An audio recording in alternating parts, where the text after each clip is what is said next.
Hi everybody, welcome to the Brand Sisters. I'm Alexis. And I'm Claire.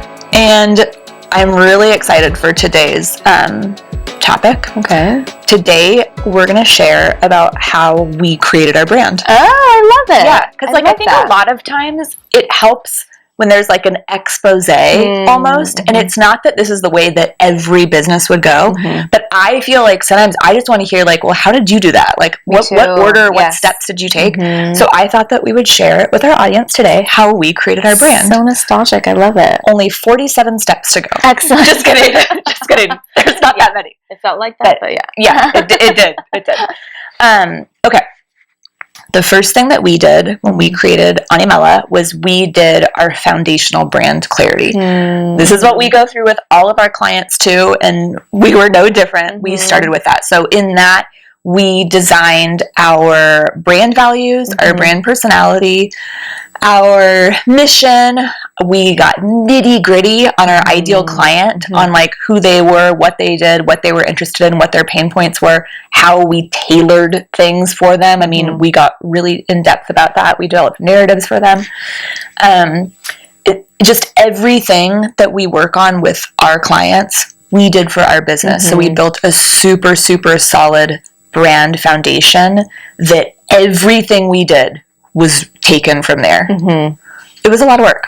It was a lot of work. I feel like that was like the hardest part, just because starting from scratch and also combining our businesses, you know, like just kind of pulling that all together. And because Claire and I both had our own businesses before and we merged, and Animella was something totally different but rooted in our previous services, but obviously the way in which we did everything together.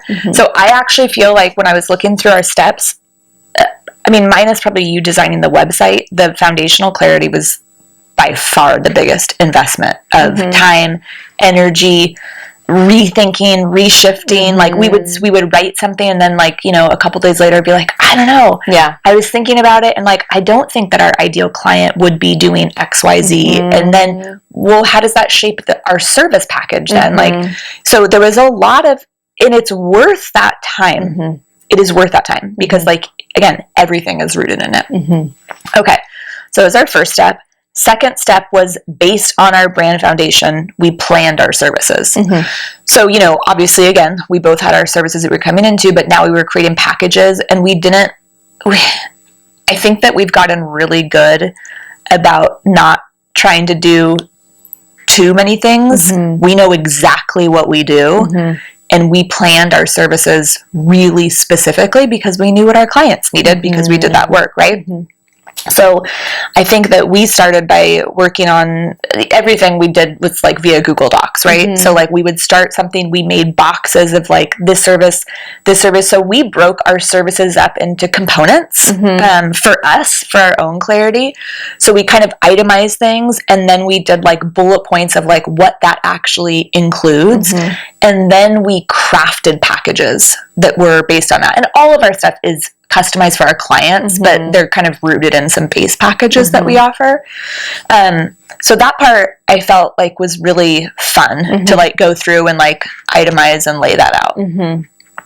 Yeah. Okay. And it was, I feel like it was complicated, right? Like just to try and like pull everything together. And then I know you're going to probably go over like our pricing and stuff like that. That's next. Okay. All right. Yes. Go ahead. Thank you for sharing. Step 3. Pricing. Yeah. This was a grind. That's tough. Pricing's hard. I mean, I think everybody thinks pricing is hard in general. Again, because we were coming in with things, like I knew what I charged before, you knew what you charged before, but this was so different because we were doing it was a totally different experience and a time investment for us with our clients. So we really toiled over this because we understood our ideal clients really well. We knew what that price point was for those clients. So I think it's so essential to understand your clients. And so we played with like a lot of different accessible numbers that were fair for what we offered, but fair for what we do, you know? I mean, but it's a lot of conversation that went into that. And like, are we being fairly compensated? Like, do we need to add more for this? Like all of those type of things. One of the other tools that we used was I had worked with a business coach like a year-ish ago, and she had put together this like incredibly detailed Excel sheet on like pricing that really helped us make sure we were thinking through everything, every single thing, administratively, how much email communication, any text messages, the product return, investment that you've I mean, it's so detailed. So I felt like after we had conversation and priced out our packages, kind of reviewing that and making sure that we were thinking of everything thoroughly was really important. Obviously your pricing can always shift, but we wanted to go in doing it the right way right off the bat. And obviously it's something you will constantly reanalyze. But that took a long time and a lot of conversation, but we obviously got it done. So yeah, and also just understanding your industry and your market, and like what pricing makes you relevant, and not like out of, you know, too much, you know, so that you're putting clients off. But also there is so much to be said about a mature business, you know, really does need to be wise about, you know, what they charge. Like we're not 20 years old anymore, you know what I mean? Like we didn't want to just give away services, basically. Like we don't want to be smart about it. We want it to be for the long haul, like pricing that we felt comfortable with, that we felt like resonated with like who we are and like where we're at in our life, and that we wanted it to go with us, right? Absolutely. Obviously it would evolve, but yeah, and you know, we did a lot of market research. Like I remember you talking to people in your industry, and I had done the same. You know, like maybe that a little bit more prior with photographers, but you know, I think we should totally do a whole episode on pricing 100%. And the philosophy of pricing and financials, because like we're trying. You also want to make sure that you're not underselling yourself, because what that means for me and what that means for a lot of people is you're not good enough to do this. Like cheaper does not mean that like you're going to get more clients, right? And you might get the clients you actually really don't want, which we've talked about a lot. Absolutely. You need to price for the clients that you want. Oh man. Okay. Yes. Another episode. Next episode. Another time. Yeah. But yes, so we priced. Okay. The next one, which was your favorite? Visual suites. So and like naming our business. Yeah, that was kind of, I mean, we had been talking about that throughout, but the naming part, but we needed to obviously name our business before we did the visual suites and the logo. So do you want to talk about our name? Yes. So our name, Animella, we had gone back and forth with so many awesome ideas, and we were really excited about the prospects that we were coming up with. And we would like, you know, at midnight, and I would just be like, oh my gosh, this name would be perfect. You know, we'd come and collaborate and get other people's opinion, which was... Don't do it. Yeah. Don't ask people that you like. That should be another episode, actually. No. Like how much to bring other people's opinion in and not. No, that is good. Yeah, I should. Okay, write that down. We're doing that. Okay. All right. So some input from certain people was helpful, others not. So be wise about that. But anywho, so we finally kind of came to it, and we're like, like nothing is it, right? Like we were just feeling like there could be more. So one of the most important things for us, and what bonds us together, and is, you know, part of the foundation of who we are as Animella, is our shared Italian heritage. And so we thought, let's throw in like maybe some Italian in there, right? So we pulled together two words, anima, which means soul in Italian, and then sorella, which means sister. So together, we kind of combined it together. I remember, like, I'll never forget the moment I was like in my room on the phone, and we were like, Animella, you know, and it just like, came out, and it was like, I was driving in the car. Yes, like, I remember. Yeah, it was it. And that obviously soul sister was so appropriate for us, you know, but then also we wanted to give off the message that like whoever came into work with us really were brought into our family, right? And you can see that like on our who we are, our video, on our about page, which you should definitely check out. That is so at the core of who we are and what it's like to work with us. So anyway, so Animella, the name itself was really important to us, and then the branding and the imaging that we wanted to use.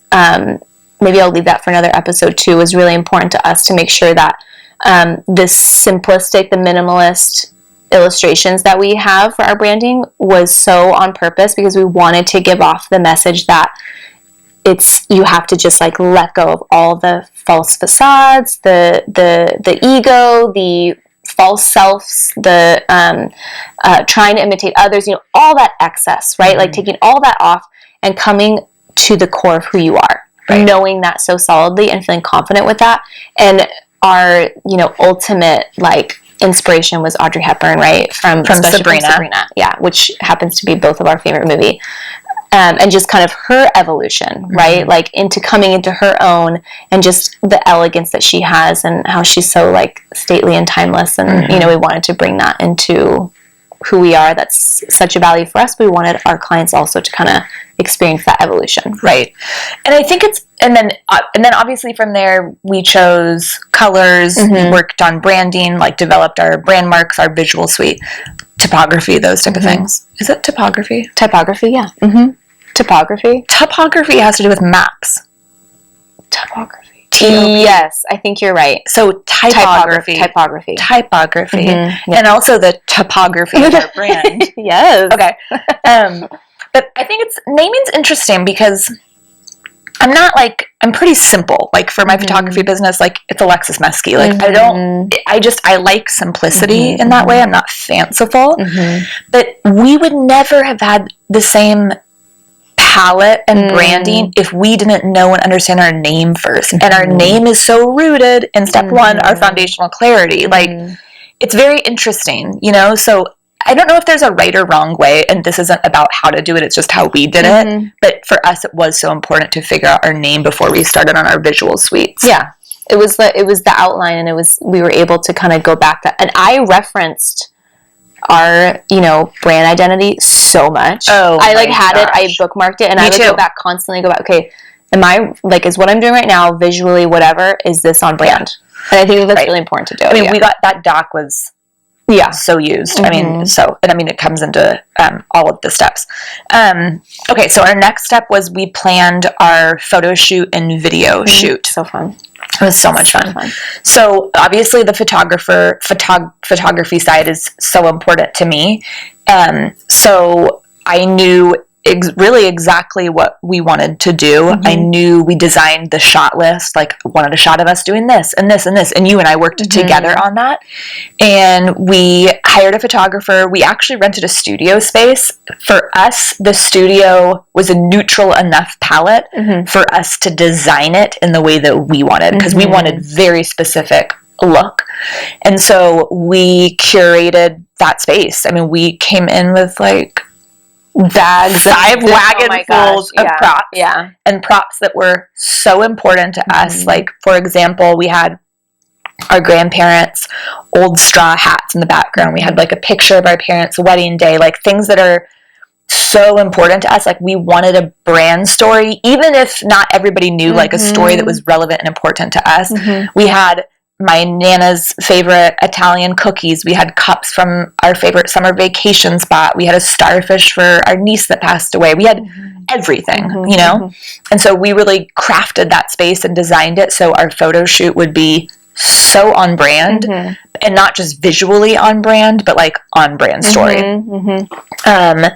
So we had the photo shoot and the shot list. We planned our outfits to make sure that they were super coordinated. We got many things from free people to make sure they're on brand and make sure that everything looked the right way. So we had that photo shoot, and then we also wanted to have a video that wasn't, we weren't interested in a video of like what we do. We wanted an experiential video that we could have on our website, that we could have on YouTube, so people could get an experience of who we were or who we are. And so we also planned that video shoot and did that video. And then our next step, once we had all those, was web design and copy. So Claire got to work on designing our website, which is amazing. So fun. It's so beautiful. And copies, I drove the copy train, and and everything. Obviously, we worked on. Well, no, I didn't do anything. I mean, we collaborated. We collaborate. You spearheaded the copy for sure. And like this just goes back. Like everything was written in that foundational document. Every single thing, because we already done all the wording, and like you're not even thinking about developing copy at that point, really.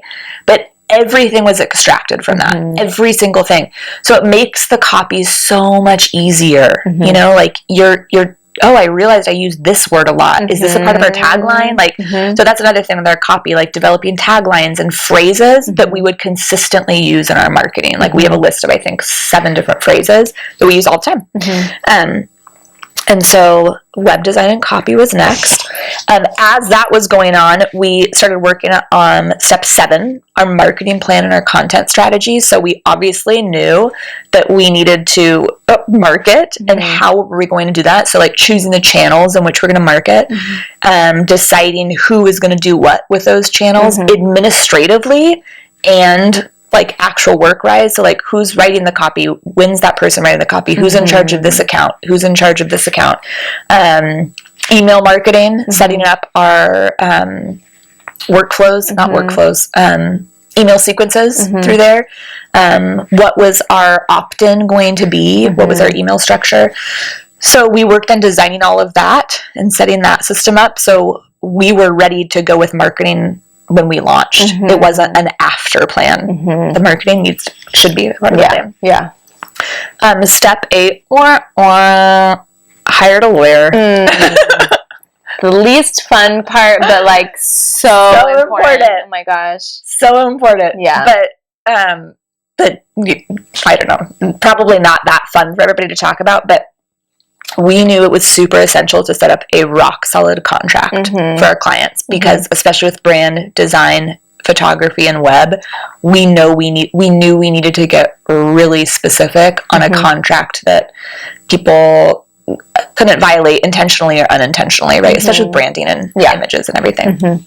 So we explored that. We explored options of a DIY contract, which was not an option. We didn't really explore it. It was just whatever. We also talked about you can buy a pre-done contract, and ultimately we decided that hiring a lawyer who specialized in contracts for creative industries, and that it was really nice to have him local too. I mean, even though we did everything online, like just knowing how accessible he is was really important for us. And he helped us so much put together an amazing contract. And like, just note, it was double the price of buying a contract. And a template was expensive on its own. But the contract lawyer was double the price. But we knew that was like one of the best investments that we were going to make right off the bat. Additionally, he helped guide us in setting up our corporation, which was so helpful as well.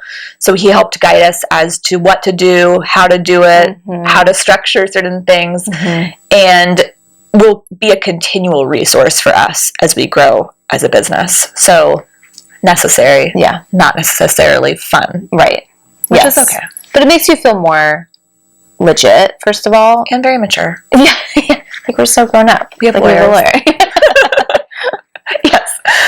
Yes. Okay, and the next thing, switching from something not as fun to super fun, system setup. Okay, for you, Yes, I love systems. I'm like very organized, and I guess I'm type A. I love that you hesitated. Here's why I don't like saying that I'm type A. I don't think I'm like neurotic where if something doesn't go according to my plan, that I'm one of those like freak out people. Yeah, no, you're not controlling. No. Yeah. And I'm adaptable. Yes. Not to toot my own horn too much, but like I'm, you know, like, and but you're very organized. Yeah, no. I am very organized, and I really like systems, because if systems flow, then you have like more time to do things you like to. Okay. So system setup. This was really fun. So we chose all of the systems that we were going to use to support our workflow, essentially. So like Google Docs we were already using that, but we decided like what folders we were going to include, how they were going to be used, like where do things get stored in there, you know, that type of thing. Email setup. How are we going to do that? Are we having 2 emails? Are we having 1? Who's doing what? Still talking about that.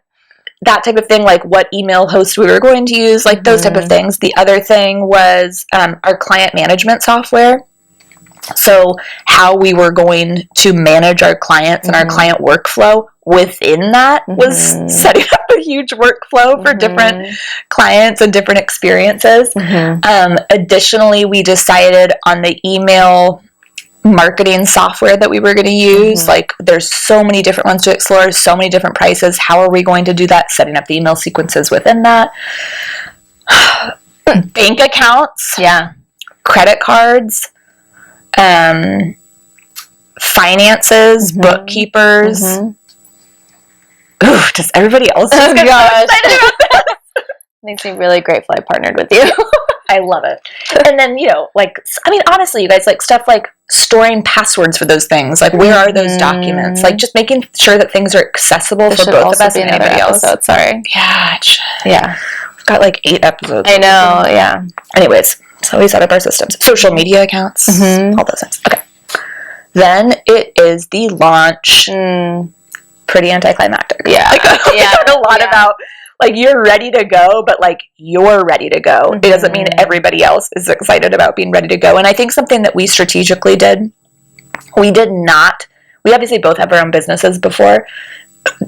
There was times where we, like, mentioned that we were doing something, but nobody needs to hear for, like, a month, weeks, days before, like, exciting news coming. Like, it's not going to be that exciting for everybody else. Right. Yeah. And that's okay. Yeah. So we didn't want to do that kind of, like, strategy where, something's coming. No. Mark your calendars. We just came. Big announcement. We just brought it. Yeah.